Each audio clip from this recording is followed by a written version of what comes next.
A Chicken, a Wolf, and a Problem, Chapter 37. Because it's Fantastico Friday, Mr. Daniels has planned a puzzle for us to solve. He draws some squiggly lines from top to bottom on the board and tells us it's a river. Then he proves he is the worst artist ever by drawing a chicken, a wolf, and a bag of green on one side of the water. Mr. Daniels, did you draw that with your eyes closed? Oliver yells. No offense, but that's terrible. He laughs. I'm not offended, Oliver. I have eyes to see it. Then he looks at me. We are not all wired to be gifted artists. Then he adds a little boat, which looks a lot like a banana, on the bank of a river. Okay, he says, here is your problem to solve. You need to get all three of these items across the river, but you can only take one item at a time in the boat. You can't leave the wolf alone with the chicken, because the chicken will become lunch. You can't leave the chicken with the grain, or the grain will become lunch. So, how do you get all three items across the river? Remember, only one item in a boat at a time. Easy, Oliver yells. You just take the chicken first. What happens after that? Then you take the grain. But what will happen to the grain when you go back for the wolf? After a couple of seconds, Oliver drapes himself over his desk. Mr. Daniels pats Oliver on the back. It's okay, kiddo. It's supposed to be hard. Mr. Daniels turns to Suki. Any idea? She puts her pointer finger on her chin. If you take the grain first, wait, if you take the wolf, she shrugs and shrugs. I don't know. Albert's eyebrows are so scrunched up, they look like they'll cover his eyes. Take a few minutes to try to solve this on your own, then we'll talk about it in a bit. I can't figure it out. No one can. Most kids have drawn a river and the animals like Mr. Daniels did. After a while, kids start talking to each other. I'm surprised when he doesn't tell us to be quiet while we try to keep solving it.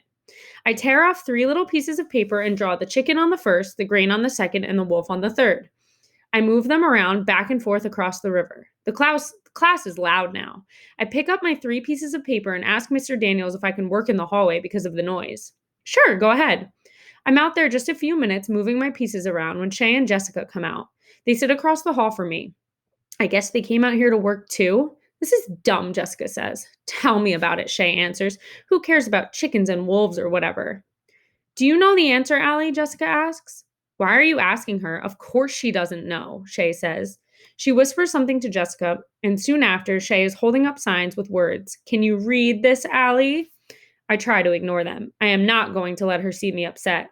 I remember, life with Shay is like playing chess. Don't get flustered. Don't make mistakes. Oh, you can't read it, can you? The baby voice doesn't bother me as much as the words themselves. I try to concentrate on solving this problem. Shay moves closer to me. You are so stupid, Allie. You know Mr. Daniels is always only nice to you because he feels sorry for you. Come on, Shay. Let's go back inside, Jessica squeaks. Don't come on me, Shay snaps. Whose side are you on? I'm on yours, Jessica says. But it isn't the sound of loyalty. It's the sound of fear. I stand up, go into the classroom, and go into the corner behind Mr. Daniels' desk. It's hard for me to push the sound of Shay's voice out of my head, but I remind myself that just because someone says it doesn't make it true. I concentrate on 3 pieces of paper: the chicken, the wolf, and the grain. I move the pieces of paper around on the floor. It takes me a while, but I realize that you need to take more than 3 trips. You need to take the chicken and then the grain, but then take the chicken back with you and leave it while you take the wolf. Then you leave the wolf with the grain and go back for the chicken. I leap up. I got it! Keisha and Albert are surprised. So am I.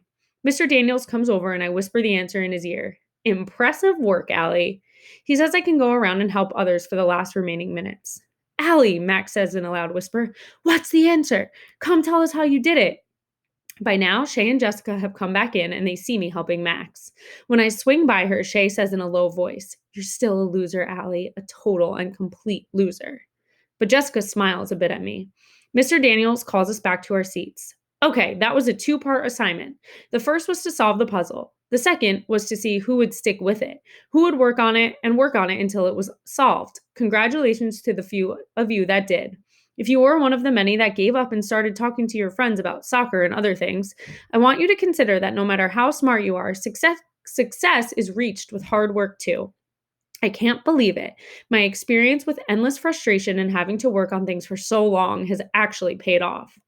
I guess maybe I'm having trouble is not the same as I can't. Come back for the next chapter.